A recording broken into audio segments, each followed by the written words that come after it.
दीनी बयान को सुनने के लिए सब्सक्राइब करें इस्लामिक दर्स। दौरान तलब इल्मी शादी करना कैसा है, आपकी क्या राय है? नबी सल्लल्लाहु अलैहि वसल्लम ने अब्दुल्ला बिन मसूद बिल्कुल नौ उम्र थे, उनको देख के फरमाया कि जो तुम में निकाह की ताकत रखता है वो निकाह कर ले। ताकत रखने का मतलब जिसको रिश्ता मिल जाए। तो चाहे आप तालिब इल्म हो या आप उस्ताज हो, निकाह बालिग होने के बाद है। ये निकाह जो है ना, इंसान की बॉडी की रिक्वायरमेंट है। ये ऐसे ही है कि जैसे कोई कि तालिब इल्म के दौरान खाना खाना कैसा है। अबे खाना तो भूख का ताल्लुक है ना, भूख लगेगी तो रोटी तो खानी पड़ेगी। तो बिल्कुल जैसे भूख इंसान की नेचर है, मर्द और औरत एक दूसरे की क्या है, नेचर है। वो उस नेचर को कुचलोगे तो डिप्रेशन में जाओगे, टेंशन में जाओगे, पढ़ाई नहीं होगी उससे। अब एक बेवकूफ कह रहा हो कि यार खाना खाने में इतना टाइम लगेगा, इससे बेहतर है कि पढ़ लो। क्योंकि पढ़ाई के दौरान, खाने के दौरान पढ़ाई छोड़नी पड़ेगी ना। आप उठ के जाओगे, खाना खाओगे, रोटी पेट में उतारोगे, उसके बाद फिर नींद भी आएगी, फिर वॉशरूम भी जाना पड़ेगा। तो आपने कहा इतना टाइम एक्चुअली वेस्ट हो रहा है, लिहाजा पढ़ाई को फोकस करो।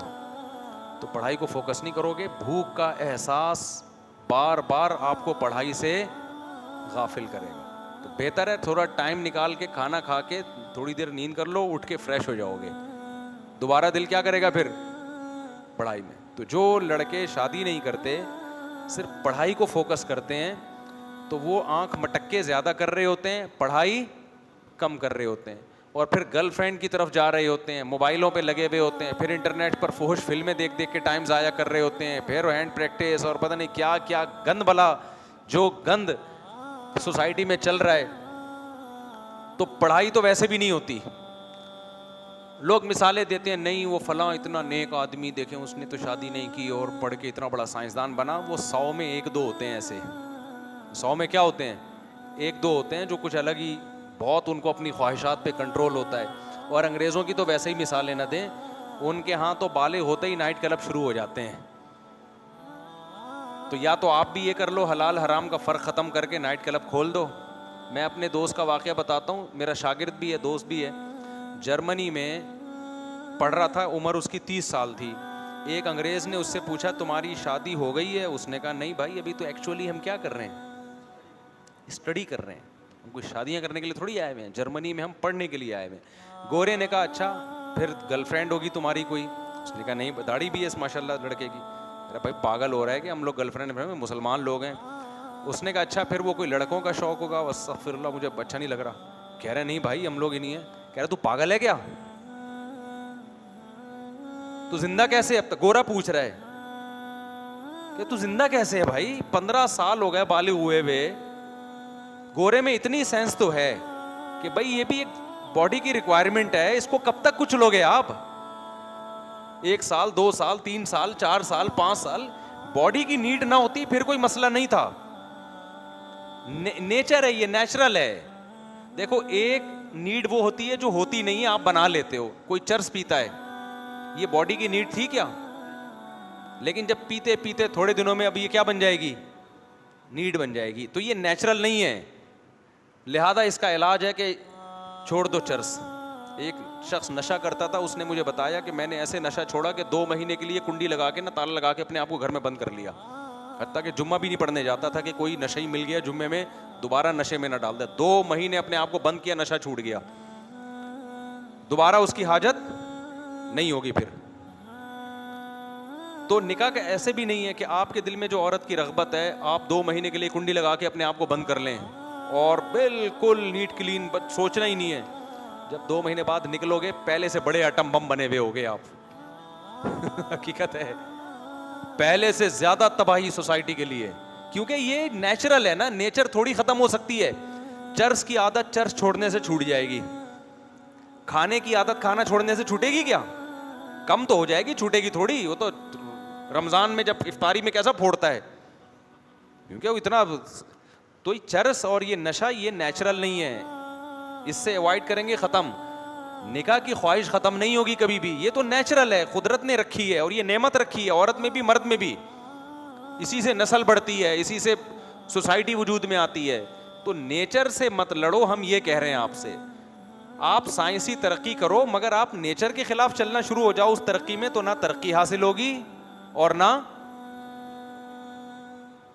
सुकून मिलेगा आपको, बगावत हो जाएगी नेचर से। तो गोरे ने इसका हल ये रखा हुआ है कि गर्लफ्रेंड वो जाके वो करते रहते हैं, उनका तो कोई मसला ही नहीं है उनके यहाँ। लेकिन उसके दूसरे साइड इफेक्ट बहुत ज्यादा हो गए कि तरक्की करके चांद पे तो पहुंच गए, लेकिन जो चांद पे जा रहा होता है उसके भी अब्बा का पता नहीं होता कि अब्बा कहाँ है। वो हमारा बेटा चांद पे पहुंच जाए, पूरा खानदान रिसीव करने के लिए आएगा, चचा, मामू, ताए, खाला, फुप्पे। अंग्रेज में जो साइंसदान चांद पे गए नीचे रिसीव करने के लिए, कौम तो आई है, एक आध गर्लफ्रेंड होगी, चचा ताए का उनके भी पता। तो यार ये सेटअप चाहते हो तुम लोग? अगर चाहते हो तो फिर कर लो भाई। लिबरल लोग कहते हैं क्या हो गया इसमें, अगर चचा नहीं है, गधे का भी तो अब्बा नहीं होता, घोड़े का भी बाप नहीं होता, फिर भी वो घोड़ा घोड़ा ही होता है। तो अगर इंसानों के अब्बा नहीं है तो इंसान फिर भी, एक्चुअली इंसान का इससे नहीं पता चलता अब्बा है या नहीं है। एक्चुअली इंसान का इससे पता चलता है कि सच बोलता है कि नहीं बोलता, टैक्स टाइम पे जमा कराता है कि नहीं जमा कराता। हम बोलते हैं भाई वो भी है, लेकिन पहले क्या है, अब्बा का होना सोसाइटी में बहुत जरूरी, क्योंकि गधे और इंसान में फर्क अब्बा से होता है। गधे के अब्बा नहीं होते, इंसान के क्या होते हैं? अब्बा भी, अम्मा भी, खाला भी, चचा भी, चची भी, नानी भी, दादा भी। गधे के यहाँ ये सेटअप नहीं होता। समझते हो कि नहीं समझते हो? तो इसलिए अब हमारे पास एक ही हल है कि हम जल्दी निकाह को प्रोमोट करें। क्या करें हम? लड़का बालिग हो, यूनिवर्सिटी में शादी कराओ उसको। रहा मसला ये कि वसाइल और मसाइल, और फिर जैसे रोटी खानी ज़रूरी तो है, लेकिन रोटी के पैसे भी तो होना जेब में। तो उसका हल क्या होता है? माँ बाप जब बच्चे को यूनिवर्सिटी भेजते हैं तो पॉकेट मनी दे के भेजते हैं कि बेटा जब हम तुम्हारी फीस उठा सकते हैं हम, तो क्या समोसे खाने के तुम्हें पैसे नहीं दे सकते? कैंटीन में जब भूख लगे तो क्या खा लेना। तो यार 2 रोटी का खर्चा बहू का और उठा लो यार। बाप उठा ले खर्चा कि मेरा बेटा यूनिवर्सिटी में पढ़ रहा है। अगर वो नहीं पढ़ रहा होता, नालायक होता, तो उसको थोड़ी पैसे दिए जाते हैं। जो जिम्मेदारी पूरी करता है उसकी माँ बाप क्या करते हैं? उसको सपोर्ट करते हैं ना। तो बच्चा यूनिवर्सिटी में पढ़ रहा है, नंबर अच्छे आ रहे हैं, इसका मतलब ये अपनी जिम्मेदारी पूरी कर रहा है। तो यार जैसे हमने इसको नाश्ते के पैसे दे के भेजा, लंच बॉक्स अम्मा ने साथ बना के भेजा, किसके खर्चे का था वो लंच? अब्बा के खर्चे पे ना। तो भेज दिया, तो एक खर्चा और भी है भाई। जैसे रोटी इसकी पेट की ज़रूरत है, ऐसे ही इसकी बॉडी की ज़रूरत बेगम भी है। तो अब्बा ये हिम्मत कर लें कि बेटा मेरा समझदार है, इसीलिए घर से बाहर है, यानी पढ़ने में टाइम लगा रहा है, नंबर भी अच्छे आ रहे हैं, अपनी रिस्पॉन्सिबिलिटी इसकी जो है वो पूरी कर रहा है। तो 2 रोटी बहू खा लेगी, उसका खर्चा कौन उठा लेगा? मैं उठा लूंगा, कोई बात नहीं। कल इसने कमा के देना है, आज मैं इसका ख्याल करूंगा। कल ये बोलेगा यार मेरे अब्बा ने मेरी तमाम ज़रूरतें पूरी की। अब्बा अब आप 60 साल के हो गए, अब आप 50 साल के हो गए, अब आप घर में बैठो, कमा के कौन खिलाएगा आपको?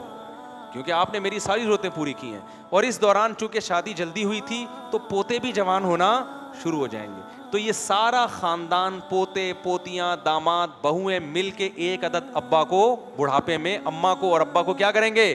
पालेंगे ये। तो इन्वेस्टमेंट बहुत कम हुई, उसका आउटपुट क्या है? बहुत ज़्यादा है। जो पहले हुआ करता था, एक अब्बा चंद लोगों को खिलाता था, नस्ल भी नहीं रोकता था, वो जिम्मेदारी पूरी करता था, बहुओं को भी खिलाता था, और 50 साल के बाद जितनी जिंदगी बची है बैठ के खाता ही था सिर्फ वो। अब बेटे को पता होता है अब्बा ने एक धेला नहीं खर्च करना मेरी शादी पे, लिहाजा नतीजा क्या निकलता है? बेटा जाता है लिबरल लड़कियों की तरफ, गर्लफ्रेंड, दोस्तियां लगाता है, और फिर इधर उधर मुंह मारता है, फिर गंद की आदत पड़ जाती है। फिर गंद को गंद ही मिलेगा मेरे भाई, समझ रहे हो ना? फिर उसको मिलती भी आड़ी तिरछी है, फिर तलाक़ें होती हैं, फिर वो पता नहीं उधर ताल्लुक़ है तो उसका, क्योंकि खुद जब 2 नंबर है, 20 लड़कियों से इसकी दोस्तियां हो चुकी होती हैं, शादी के बाद पकड़ा जाता है ये। एक ने एक दिन आंटी से बात करता हुआ क्या होता है? बेगम को एतमाद ख़त्म। मुझे तो लोग बता रहे होते हैं हमारी पुरानी वाली की इत्तेफाक से मिस कॉल ऐसे टाइम पे आ गई, मेरी बेगम मेरे साथ बैठी हुई थी, नाम चेंज किया हुआ था, अब्दुल गफ्फार नाम रखा हुआ था उसका। मैसेज पढ़ लिया बेगम ने, अब्दुल गफ्फार कह रहा है मैं तुमसे बहुत मोहब्बत करती हूँ। आदमी कह रही है अब्दुल गफ्फार करती कब से हो गया भाई? औरत कह रही होती है अब्दुल गफ्फार और मोहब्बत कर रही है ये, मुझे तुम याद आते हो। अबे तो अब्दुल गफ्फार को तो दोस्त इतना याद नहीं आता। सारी कल्चर की क्या हो गई ऐसी की तैसी। अब तुम्हें क्या बहुएं मिलेंगी खिदमत करने वाली, पोते मिलेंगे खिदमत करने वाले, वो पोते भी ऐसे ही होंगे। बहू भी कहेगी इसने तो कोई, मेरे ससुर ने तो कभी कोई खर्चा किया नहीं है हमारे ऊपर, और ये चाहता है कि हम इसको बाप बना के रखें। मेरे बाप ने तो इतना खर्चा किया, इसका एक धेला भी खर्च नहीं हुआ। इसने तो बेटे को शादी नहीं करने दी जब तक अपने पाँव पे खड़ा ना हो जाए और इतने पैसे ना कमाना शुरू कर दे। उस वक्त तो ये अपने बेटे को शादी नहीं करने दे रहा था। तो अब्बा वाला कोई चीज उसको ससुर में नजर बोलो नहीं। हमने अपने बचपन खानदानों में, अल्लाह का शुक्र है हमारा बड़ा खानदान था, हमने देखा अपने नाना को, नानी, दादा, दादी, दादे को तो नहीं देखा हमने, वो तो कम उम्री में, जरा उनकी एज ज्यादा नहीं थी, फौत हो गए थे। तो खानदान के बड़ों को देखा ऐसे आके खर्च कर रहे हैं, लुटा रहे हैं। फिर अपने बड़ों को देखा, उन्होंने अपने बड़ों की कैसी खिदमतें की। तो ये सारा सेटअप मार्केट से क्या हो रहा है, शार्ट हो रहा है। तो कंजूसी छोड़ दें। बाप जो है, जब देखो कि बेटा पढ़ाई में दिलचस्पी ले रहा है, बाप बोले कि मैं तेरा बाप हूं, तो मैं अब तेरा सच्ची मुच्ची का बाप हूं। सच्ची मुच्ची का बाप वो होता है जो औलाद पे क्या करता है, खर्च करता है। कोई बात नहीं बेटा, यार हमने गुजारा किया, तुझे भी हम खिलाएंगे पिलाएंगे, खा, बहू ले आ, बता देना इधर उधर दोस्तियां नहीं लगाना, दो जो अच्छी लगे तो मैं पैगाम लेके जाऊंगा। अगर तमीज़ की हुई, खानदान में एडजस्ट हो, ऐसी ना कोई आड़ी तिरछी उठा के ले आए ना, खानदानी का बेड़ा गर्क कर दे। कोई आड़ी तिरछी ना हुई, कोई तमीज़ की हुई तो मैं लेकर आऊँगा। कोई बात नहीं यार, 2 रोटी क्या हो जाएगी ज़्यादा। अब यहाँ एकदम लिबरल आंटियाँ चीखती हैं मेरे बयान, क्या शादी में सिर्फ 2 रोटी का खर्चा होता है? इन्होंने औरत को पैर की जूती समझा हुआ है, कोई वैल्यू नहीं है, सिर्फ 2 रोटी। तो भाई ये 2 रोटी किनाया है, आप 4 खा लो। किसने मना किया? सादगी रखो ना, बाकी आगे औलाद होगी, औलाद का खर्चा अल्लाह दे देता है। मेरे हालात से इबरत, मैं बार बार शो मारने के लिए थोड़ी अपने हालात बताता हूँ यार। मैं जब शादियों की बात और बच्चों की बात करता था, लोग कहते थे मौलवी साहब अपनी आमदन देखो और जज्बे देखो। मैं कहता था खिलाने वाला कौन है? अल्लाह खिला रहा है, तो अल्लाह का शुक्र है अब तक खिला रहा है। मेरे सारे बच्चे खुद भी अब दबा के माशाल्लाह सबका अल्लाह नजर बस से बचाए, ऐसे निकलना। मुझे नहीं याद पड़ता कि आज तक कभी हमने डब्बा खोल के देखा और आटा ख़त्म हो गया हो। और जितने हमने औलाद वाले देखे हैं भाई, ये गैब से अल्लाह की तरफ से मिलता रहता है। ये औलाद ऐसी चीज़ है, ये अल्लाह पे तवक्कुल के बगैर नहीं, वरना फिर वही नतीजा निकलेगा, करोड़ों रुपए कमा रहे बच्चे 2 हैं कि तीसरा आ गया तो खर्चा ना हो जाए। तो ये तो फिर कोई इंतहा नहीं है इसकी। जब खुदा ने माँ की छातियों में बच्चा पैदा होते ही दूध पैदा कर दिया, इसका मतलब अल्लाह ने बता दिया ये सिस्टम किसके पास है भाई बच्चे को खिलाने का, मेरे पास। फिर वो लिबरल लोग कहते हैं दूध ही थोड़ी ज़रूरत है। ओ भाई, दूध तो एक साइन है, एक अलामत है कि अभी फ़िलहाल दूध ज़रूरत है तो दूध पैदा कर रहा हूँ।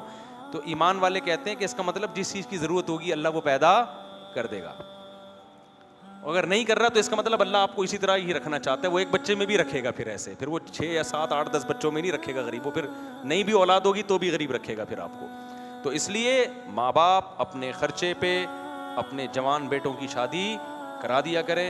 और ऐसे लोग मेरे इल्म में हैं, हमारे जानने वाले थे, मुफ्ती रशीद अहमद साहब से बैत थे, उनका बच्चा मेडिकल कॉलेज में गया, मेडिकल कॉलेज में बच्चा गया है, एडमिशन कराया। मेडिकल कॉलेज का माहौल बाज़ दफ़ा बहुत ख़राब होता है। अपने बच्चे को उन्होंने बुलाया, 2 बेटे थे गालिबन, दोनों को कहा कि बेटा देखो कॉलेज में इधर उधर दोस्तियाँ मत लगाना, मैं तुम्हारी शादी करने के लिए तैयार हूँ, जिससे शादी करनी है बता दो।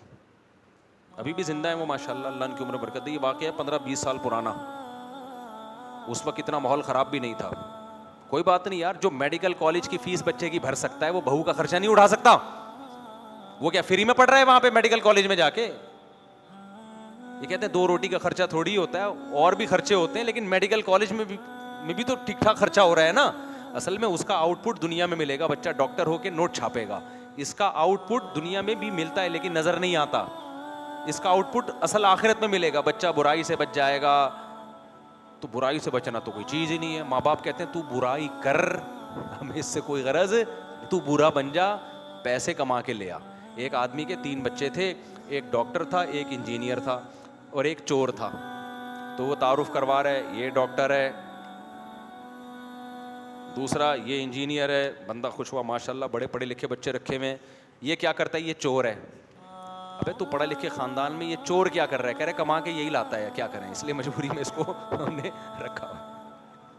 तो माँ बाप को इससे कोई गरज ही नहीं है, कह रहे मैं कमाऊ पूत होना चाहिए बच्चा।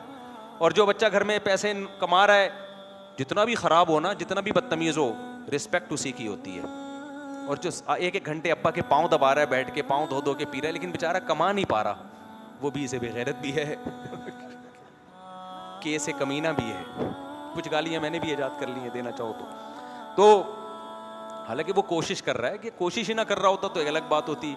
तो इसलिए मेरे भाई अब्बा को चाहिए दिल क्या करो थोड़ा बड़ा कर ले, और बच्चा अगर समझदार है तो अपने खर्चे पे करा दे, अल्लाह पे तवक्कुल करे। और मैंने देखा है मालदारों में तवक्कुल नहीं होता, ये तवक्कुल गरीबों में मुझे नज़र आता है। रक्शे वाले देखे हैं मैंने, बमुश्किल दिहाड़ी। मेरा एक शागिर्द था, इतना गरीब बेचारा, रक्षा चला रहा है, कुछ कभी कभार मैं उसके साथ ताउन करता था। एक दिन क्या हुआ, कहने लगा उस्ताद जी मेरी शादी है, आप ज़रूर आएँ। अबे मैंने कहा फिर तेरे पास वो धेला नहीं है तो तू कर कैसे रहा है? तो तू तो रक्षे के जो थोड़ी बहुत आमदन होती वो भी अब्बा को दे देता है। तो कह रहा है अब्बा ही तो कर रहे हैं, मेरा तो मूड नहीं था। अब्बा ने कहा मैं उसकी शादी में गया हूं, घर में बैठने के लिए कुर्सी नहीं है।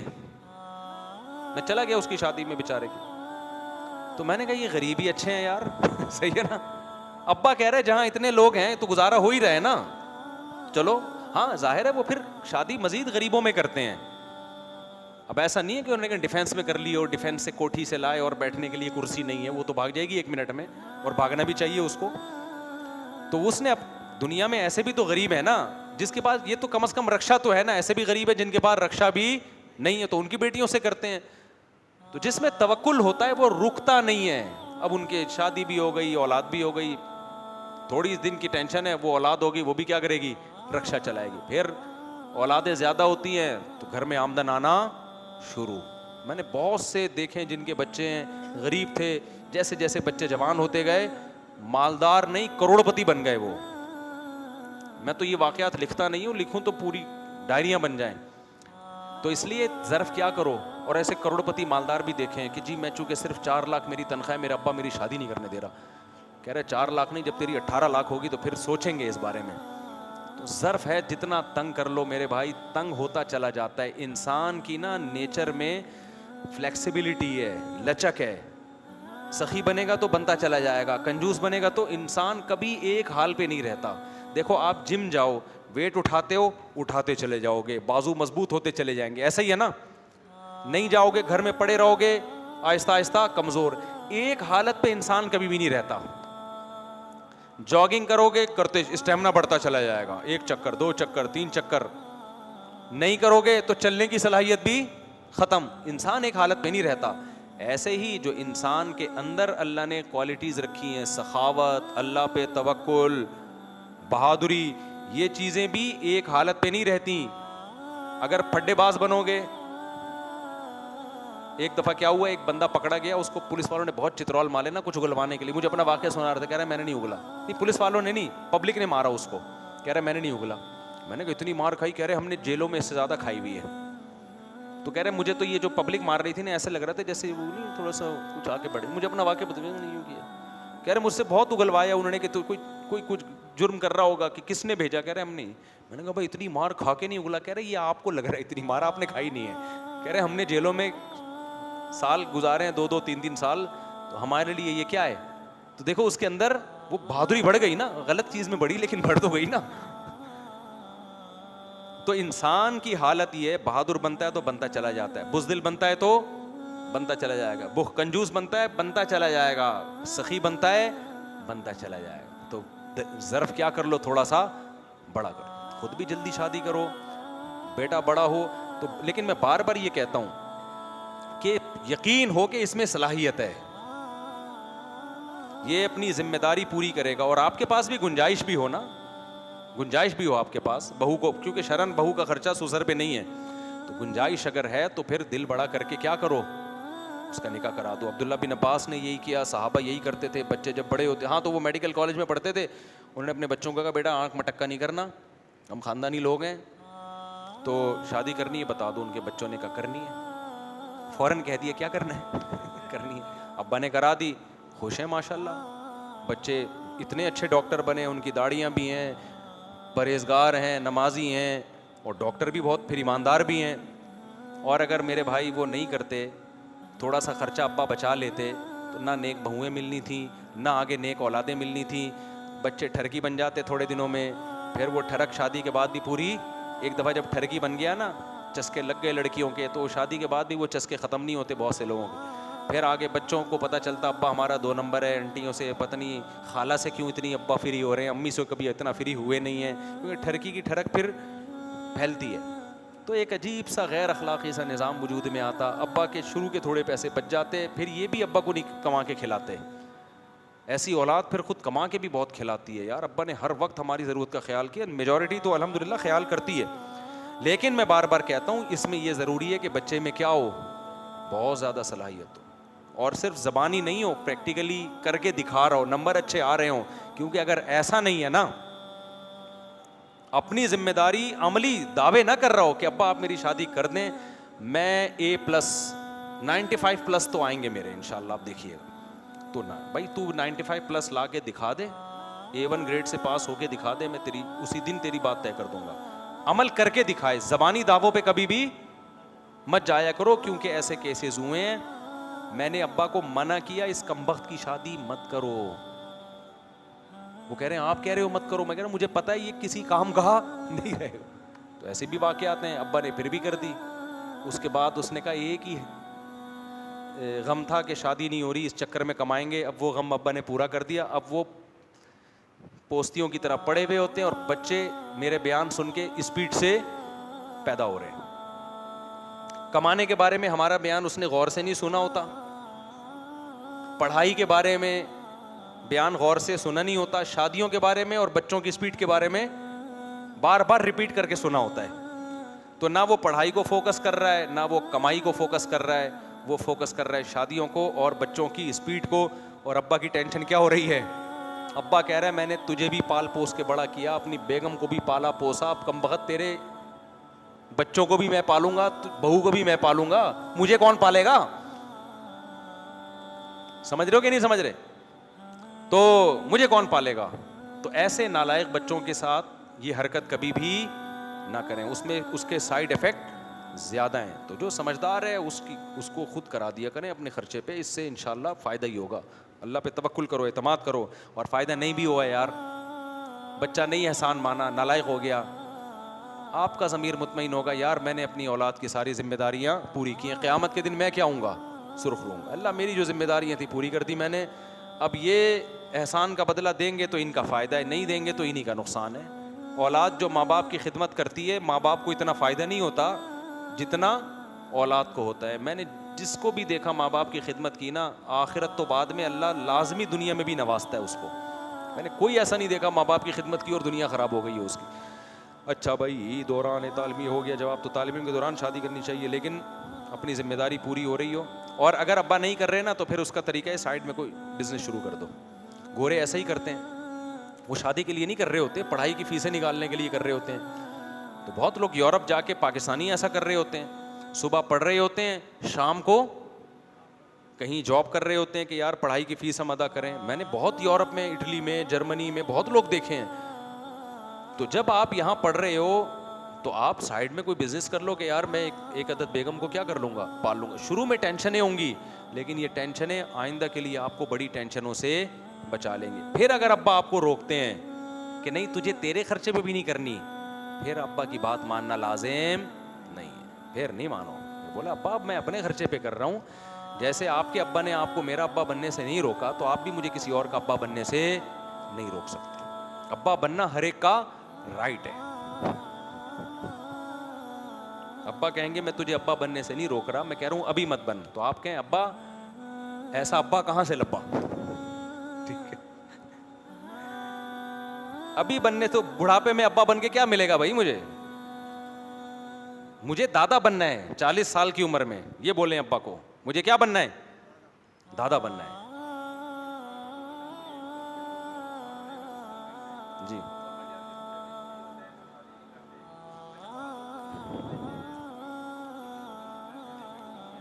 ये तो बिल्कुल गलत है, इसका तो मैं कई बार जवाब दे चुका हूँ कि 2-3 बहनें बैठी हुई हैं तो मैं नहीं करूँगा, पहले इनकी होगी। ये तो बिल्कुल ही फजूल किस्म की बात है।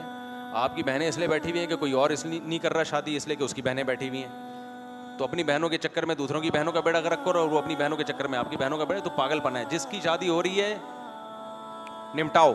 जब लड़के धड़ाधड़ निकाह करना शुरू करेंगे तो जाहिर है फिर सबकी बहनों की भी शादियाँ हो जाएंगी। तो ये बिल्कुल फजूल सी बात है कि बहनों की जब तक नहीं होती मैं नहीं करूंगा, इससे बहनों का भी बेड़ा गर्क होगा, आपका भी। और शादी से रिलेशन बढ़ता है, मैंने देखा है, कारोबार के मौके बढ़ते हैं, रिश्तों के मौके बढ़ जाते हैं। जब आपका निकाह होगा, आपका एक खानदान हो जाएगा, हो सकता है वहीं से कोई बहनों के लिए रिश्ता आ जाए। आपके पास वसाइल नहीं है कमाने के, शादी हो गई, हो सकता है ससुराल में कोई पार्टनर मिल जाए आपको बिजनेस के लिए, कोई अच्छा रिलेशन बढ़ते हैं ना, तो कामयाबी के जराए और वसाइल बढ़ना शुरू होते हैं। रिलेशन जितने कम होते हैं, वसाइल भी आपके पास कम होते हैं।